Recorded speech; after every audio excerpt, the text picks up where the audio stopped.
আসসালামু আলাইকুম সুপ্রিয় দর্শক, দেশ এবং দেশের বাইরে যে যেখান থেকে আমার ভিডিও দেখছো সবাইকে জানাই আন্তরিক শুভেচ্ছা অভিনন্দন। তো চলে আসলাম নতুন আরেকটি ভিডিও নিয়ে।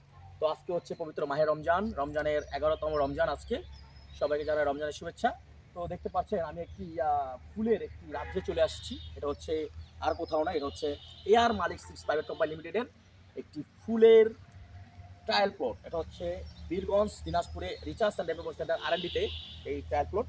তো আপনারা যারা ফুল চাষ করতে আগ্রহী, যারা ফুলকে ভালোবাসেন, তারা আসলে আমাদের সাথে যোগাযোগ করবেন। আমাদের যে ফুলের যে কালারগুলো এত সুন্দর, যেটা আসলে দেখলে খালি চোখে এত সুন্দর লাগতেছে, আসলে মোবাইলে যায় না কেমন দেখা যাচ্ছে। তো যারা আপনারা ফুল চাষ করতে চান, ফুল চাষ করতে যারা আগ্রহী, তারা অবশ্যই আমাদের সাথে যোগাযোগ করবেন। আমাকে কমেন্ট করে বলবেন আপনারা যে কোনো ধরনের ফুল, আমাদের বিদেশি সব বাইরের ফুলগুলো আমরা এখানে দেখাতে পারো। চারপাশে শুধু ফুলের এগুলো যে কালারগুলো এত সুন্দর কালার, এটা আমি আর কোথাও দেখিনি। তো যারা ফুল চাষ করতে চান তারা অবশ্যই যোগাযোগ করবেন। এয়ার মালিক সিডসের উন্নত জাতের ফুল এবং উন্নত জাতের সবজি এবং উন্নত জাতের আলু পাবেন। সবাই ভালো থাকবেন। আসসালামু আলাইকুম।